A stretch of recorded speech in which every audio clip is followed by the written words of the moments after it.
जो याचना है उसको लेकर के हम माननीय मुख्यमंत्री से बहुत जल्दी ही 7-8 एमएलसी को लेकर के मिलने वाले हैं।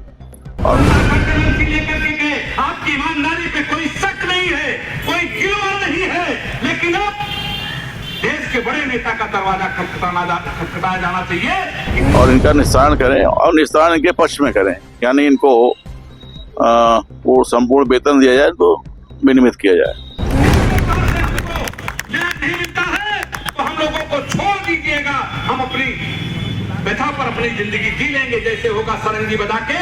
अगर सरकार ने चाहा और सरकार को अपने लोगों को मदद करनी चाहिए, अपने लोगों को जो मिल रहा था दें, तदर्थवाद की पुनरावृत्ति ना होने पावे। सुप्रीम कोर्ट ने भी यही कहा था, भविष्य में ऐसी पुनरावृत्ति ना हो, ऐसी नियुक्ति ना हो। लेकिन अब यही बाय मुख्यमंत्री का आवास के बगल कोनो स्कूल बाय ना जानो सुने तुमान मुख्यमंत्री जब सिफारिश कर तब एडमिशन हुआ थे।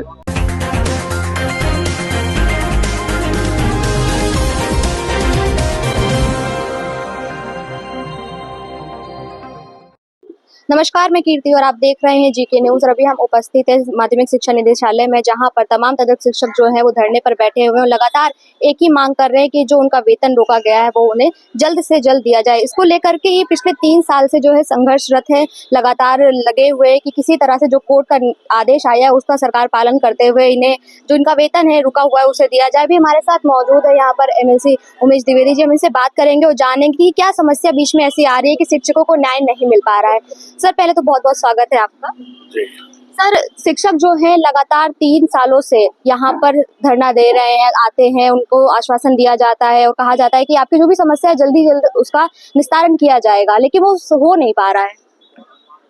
देखिए, ये तदर्थ शिक्षकों की समस्याएं हैं और एक मामला सुप्रीम कोर्ट में चल रहा था, उसके आलोक में एक बार सरकार ने निर्णय लिया, लेकिन इसके बाद यहाँ हाई कोर्ट में कुछ उसकी विशेष विवेचना की गई, जिसमें 2000 के पहले वालों को जो नियुक्त थे उनको सरकार वेतन दे रही है। 2000 के बाद के थोड़े से लोग बचे हैं 1100-1200, उन पे भी गहन चर्चा समीक्षा हो रही है और इनके पक्ष में भी तमाम उच्च न्यायालयों से तमाम सारे आदेश आए हैं। इस आदेश को लेकर के और इनकी जो याचना है उसको लेकर के हम माननीय मुख्यमंत्री से बहुत जल्दी ही 7-8 एमएलसी को लेकर के मिलने वाले हैं और उनसे अनुरोध करें कि अनुरोध करेंगे कि इन पे सहानुभूतिपूर्वक विचार करके और इनका निस्तारण करें और निस्तारण इनके पक्ष में करें, यानी इनको वो संपूर्ण वेतन दिया जाए तो विनियमित किया जाए। सर, अभी पिछले साल भी 53 दिनों के लिए, उससे ज्यादा दिनों के लिए लोग बैठे हुए थे धरने पर। उस समय भी आश्वासन दिया गया था कि मुख्यमंत्री जी से बात की जा रही है और जल्द से जल्द इस समस्या का है जो समाधान होगा। कालिदास मार्ग आपके बिल्कुल पीछे ही है, मुख्यमंत्री आवास यहाँ से बहुत दूर नहीं है, लेकिन फिर भी मुख्यमंत्री कोई उचित कार्रवाई कर नहीं रहे। नहीं, अभी आपने सुना होगा, ये लोग खुद बताया कि 17 महीने का संपूर्ण वेतन इनको दिया गया, तो 17 महीने के बाद का जो अभी चल रहा है ये पीरियड, इसमें फिर भी 4-6 महीना हो गया होगा, वो पीरियड का रह गया है। तो जितने भी न्यायालय के आदेश आए हैं, सुप्रीम कोर्ट जो आदेश है उसकी समीक्षा कराई जा रही है और कुछ न कुछ जल्दी ही निर्णय लिया जाएगा। अभी यहाँ पर हमारे साथ तदर्थ शिक्षक समिति के जो अध्यक्ष हैं वो भी मौजूद है, हम इनसे भी बात करेंगे। राजमणि जी, अभी उमेश जी से हमारी बात हुई, वो कह रहे हैं कि जल्द से जल्द समस्या का समाधान होगा। वो 7-8 लोगों के साथ जाकर के मुलाकात करेंगे मुख्यमंत्री से। आपको क्या लगता है कि ये जो आश्वासन दिया जा रहा है इसके बाद कोई कार्रवाई होगी? हम आपको एमएलसी नहीं मानते हैं, अपना बड़ा भाई मानते हैं। ये हमारे बगल बैठे हैं ब्रिजेश द्विवेदी जी, आपके मौसी के लड़के, हमारे संघर्षों के साथी हैं, तो मैं आपको अपना रिश्तेदार और बड़ा भाई मानता हूँ। निश्चित आज जो मैंने बात की है, कभी इनकी ईमानदारी पे कोई शंका नहीं रहा। जब भी हम लोगों ने आंदोलन किया, कोई तकलीफ आई तो उमेश भैया हम लोगों के लिए दौड़ के आते, हम लोग बुलाने नहीं गए, ये स्वयं आए। निश्चित ये करेंगे और इन पे भरोसा और विश्वास है, इन्होंने किया भी है। बहरहाल सुनवाई नहीं हो रही या नहीं सुना जा रहा है तो उसका वो नहीं है, हमें इन पे पूर्ण विश्वास है और हमें उम्मीद भी है कि हम लोगों का कोई ना कोई जल्द समाधान होना चाहिए। और सरकार और शासन में केवल आपसी सामंजस्य नहीं है, क्योंकि आईएएस इस धरती का सबसे दिमागदार इंसान है, तो उस बातों को घुमा देते हैं। तो जिस दिन महाराज जी को समझ में आ जाएगा कि ये घुमाया जा रहा है, और महाराज जी को समझना भी चाहिए, क्योंकि आईएएस सरकार नहीं बनाते, ये छोटे छोटे कार्यकर्ता उनको बनाते हैं, एक एक वोट कहीं से इकट्ठा करके तब सरकार एमएलए बनते हैं, एमएलए बनने के बाद तब सरकार बनती है। तो उनको ध्यान देना चाहिए, हम उनके कार्यकर्ता हैं, उनके बच्चे हैं और उनका जिंदाबाद करते हैं और जिंदाबाद करते रहेंगे। 1100 का मामला है, बहुत बड़ी धनराशि भी नहीं है और हमारे लिए फंड भी लाट है, अभी कोई दिक्कत नहीं। अगर वो चाहेंगे तो पुनः सब चीज धरने पे आ सकती है। 25 साल वेतन पाते हो गया है और भविष्य में भी अगर सरकार ने चाहा, और सरकार को अपने लोगों को मदद करनी चाहिए, अपने लोगों को जो मिल रहा था दें, तदर्थवाद की पुनरावृत्ति ना होने पावे। सुप्रीम कोर्ट ने भी यही कहा था, भविष्य में ऐसी पुनरावृत्ति ना हो, ऐसी नियुक्ति ना हो, लेकिन जो है उनको समाहित करना चाहिए। जैसे कि आपने कहा अभी अपने भाषण के दौरान आपने बताया कि 17 से 18 महीने का आप लोगों को बीच में वेतन दिया गया, उसके बाद फिर से उसे रोक दिया गया। तो क्या मुख्यमंत्री जो जी हैं वो नहीं समझ रहे हैं कि शिक्षकों को कितनी तकलीफ हो रही है और जो अधिकारी हैं उनकी बातों में आकर ये सब चीजें कर रहे हैं? मुख्यमंत्री जी समझेंगे, जिस दिन हमारी संघर्ष समिति के लोगों से वार्ता हो जाएगी उस दिन समझ जाएंगे। तो बात नहीं कर रहे हैं वो आप लोगों से? हम लोगों से मुलाकात नहीं हो पा रही, जिस दिन मुलाकात हो जाएगी उस दिन दूध का दूध पानी का पानी हो जाएगा। आपने कभी मिलने की कोशिश की? नहीं, कोशिश की, प्रयास किया, पीएनटी पे भी अभी मैं कल भी फोन किया था, अपॉइंटमेंट मिला नहीं। अभी अपॉइंटमेंट डाला, मैंने फिर उनसे संपर्क किया। 3 साल से आप लोग संघर्ष कर रहे हैं, तो 3 साल में कभी आपको मौका नहीं मिला उनसे मिलने का? अब आईएएस लाभी लगी है, जब पटरी से गाड़ी उतर गई भाई तो चढ़ाव में बड़ी मुश्किल है। जब हमारे एमएलसी साहब सब लगे हैं, नहीं चढ़ पाई थन, तो हमारे सब तो अदनस आदमी है, अधिकारी जानबूझ के आपको मिलने नहीं? जानबूझ के अधिकारी कर रहे हैं। समीक्षा कर ले महाराज जी, दूध का दूध पानी पानी हो जाए। और शिक्षा विभाग के बारे में सब कोई जानता है क्या चलता है यहाँ, और महाराज जी को समझना चाहिए हम गैर नहीं हैं। जिस दिन वो अपनी आंख से दोनों आंखें खोल करके हमको देखेंगे तो उनको अपना परिवार दिख जाएगा और उनको समझ में भी आ जाएगा। एक बात आपने भाषण के दौरान जरूर कही अपने कि मदरसा चल रहा है और दूसरे कॉलेजेस चल रहे हैं, लेकिन तदर शिक्षकों के साथ ज्यादा समस्या है। नहीं, पूछे ना महाराज जी, डायरेक्टर और एसीएस से पूछे कि माइनॉरिटी कॉलेजों में नियुक्ति कौन करता है, प्रबंधक करता है कि चयन बोर्ड करता है? पूछे ना मदरसों पे नियुक्ति कौन करता है, चयन बोर्ड करता है कि प्रबंध तंत्र करता है? बात समझ में आ जाएगी। और जब विद्यालय बंद हो रहे थे, मैथ, इंग्लिश और साइंस के टीचर रिटायर्ड हो रहे थे, उन विद्यालयों पे ताला लग रहा था, तब तदर शिक्षकों ने उसको पढ़ा करके बचा करके 25 साल लगाया। और 2013 की नियुक्ति महाराज जी उठा लें, 2013 की नियुक्ति का अभी 3 महीना पहले रिजल्ट आया। 6 साल गवर्नमेंट, 7 साल बने हो गया, अभी चयन बोर्ड गवर्न नहीं कर रहा है। बताइए, 5 साल 6 साल जहाँ 3-3 हजार 2,500 शिक्षक हर साल रिटायर हो रहे हैं, वहां कैसे स्कूल चल रहा है? और सबसे महत्वपूर्ण बात है, जहां हम पढ़ाते हैं वहां गरीबों के, किसानों के, मजदूरों के, मजलूमों के बच्चे पढ़ते हैं। हम कॉन्वेंट, अब आईएएसओं को क्या फर्क पड़ता है, इनके तो बच्चे कॉन्वेंट में पढ़ते हैं। अब यही बाय मुख्यमंत्री का आवास के बगल कोनो स्कूल बाय ना, जानो सुने तुमान मुख्यमंत्री जब सिफारिश कर तब एडमिशन हुए थे, तो वहां तो उनके लड़के पढ़ाते। हम गरीबों के बच्चों को पढ़ाते हैं। महाराज जी अगर चाहें समझें तो गरीबों का अनभला हो रहा है, और मुख्यमंत्री जी को गुमराह करके जिस दिन मुख्यमंत्री जी के समझ में आ जाएगा उस दिन तगड़ा हंटर चलेगा। ये भी जानते हैं, ईमानदार हैं वो, हंटर चलाएंगे जरूर, लेकिन जिस दिन हमारा उनका आमना सामना होगा। सर, एक कह रहे हैं कि कहीं ना कहीं आईएएस अधिकारी जो है वो उन्हें भटकाने की कोशिश कर रहे हैं और उनसे ना मुलाकात करने दे रहे हैं, ना उन तक सही बात पहुंचने दे रहे हैं। नहीं, सम्मानित संयोजक जी जो कह रहे हैं बिल्कुल सही कह रहे हैं।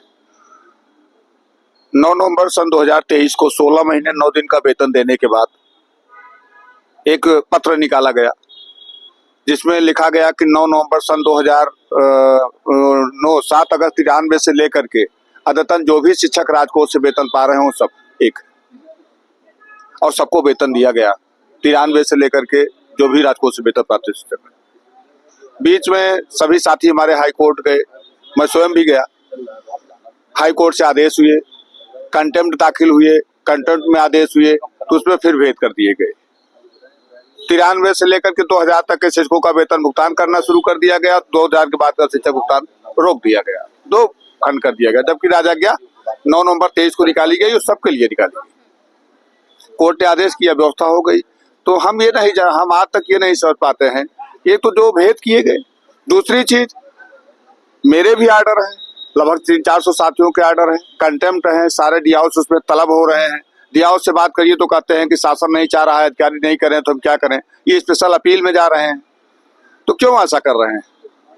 क्या माननीय उच्च न्यायालय के जो आदेश है उसका समाधान नहीं होना चाहिए? होना चाहिए। आप समाधान किए भी, 93 से 2000 तक समाधान कर दिए, 2000 के बाद आप समाधान नहीं कर रहे हो।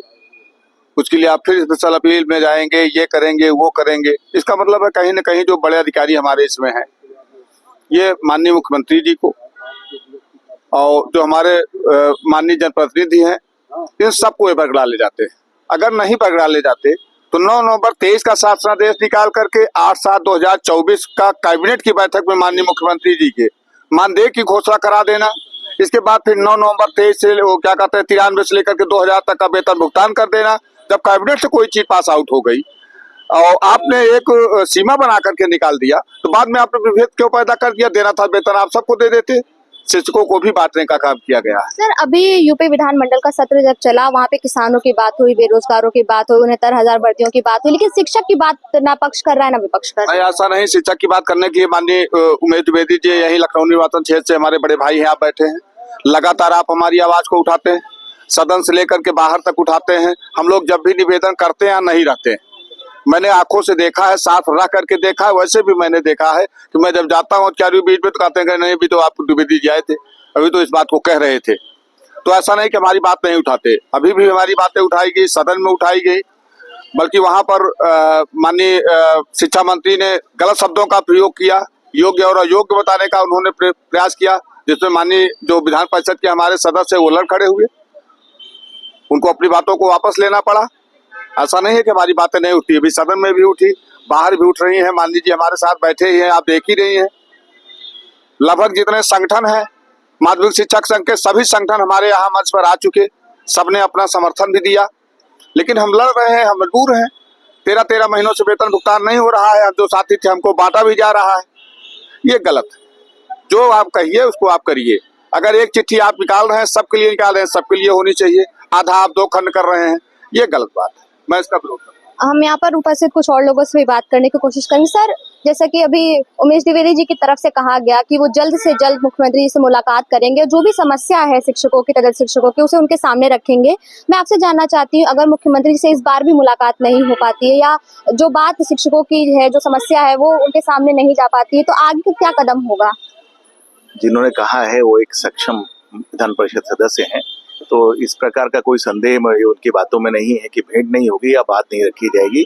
जो भी हित के कार्य हैं वो निरंतर करते आ रहे हैं और पार्टी भारतीय जनता पार्टी तो वैसे भी शिक्षक हित में सर्वोपरि है। पिछली सरकारों की तुलना में देखें तो हर कदम जो शिक्षक हित में है वो अभी तक भारतीय जनता पार्टी ने ही उठाया है। और योग्य उम्मीदवार जो जैसे हमारे आदरणीय उमेश द्विवेदी जी हैं, वो हर बार शिक्षकों हित में बात उठाने का ही काम करते आए हैं। तो कोई संदेह मुझे इसमें नहीं है कि हम सभी शिक्षकों की बात वहां तक पहुंचेगी। सर, आप क्या कुछ करना चाहेंगे, क्योंकि आज भी आप लोग 18 तारीख से बैठे हुए थे 20 दिसंबर में और आज हो गई है 25 तारीख। माननीय विधायक जी पर हमें पूरा विश्वास है। हमें अभी एहसास है उस चीज का, जब 17 महीने का वेतन का एसीएस ने आदेश जारी किया, तत्काल वेतन भुगतान रायबरेली में माननीय विधायक जी के कारण ही हम लोगों को मिल गया। बिना एक भी बार कार्यालय का चक्कर लगाए हमें वेतन का भुगतान मिला। तो आज अगर हमारे बीच में आ गए और अपना आश्वासन भाई साहब दे रहे हैं हमको, हमारे बड़े भाई भी हैं, आप केवल विधायक ही हमारे नहीं, हमारे विधायक भी हैं, साथ साथ हमारे बड़े भाई भी हैं, तो हम पूरा विश्वास रखते हैं इनके ऊपर कि अगर इन्होंने कह दिया यहाँ मंच पर कि हम वेतन दिलवाएंगे आपको पूर्ण सुरक्षा के साथ, तो बस इतनी बात पर्याप्त है, बाकी मुझे कुछ सोचना नहीं इसके अलावा। तो जैसा कि आपने देखा, यहाँ पर उपस्थित तमाम लोगों से हमने बात की और अभी हमारे बीच एमएलसी उमेश द्विवेदी जी भी मौजूद रहे, जिन्होंने ये कहा है कि उनकी पूरी कोशिश है कि अब से 1 से 2 दिन के भीतर वो मुख्यमंत्री जी से मुलाकात करेंगे और जितनी भी समस्याएं हैं शिक्षकों की वो उनके सामने रखेंगे और जल्द से जल्द उनकी समस्याओं का निस्तारण भी किया जाएगा। कैमरा पर्सन के साथ में कीर्ति।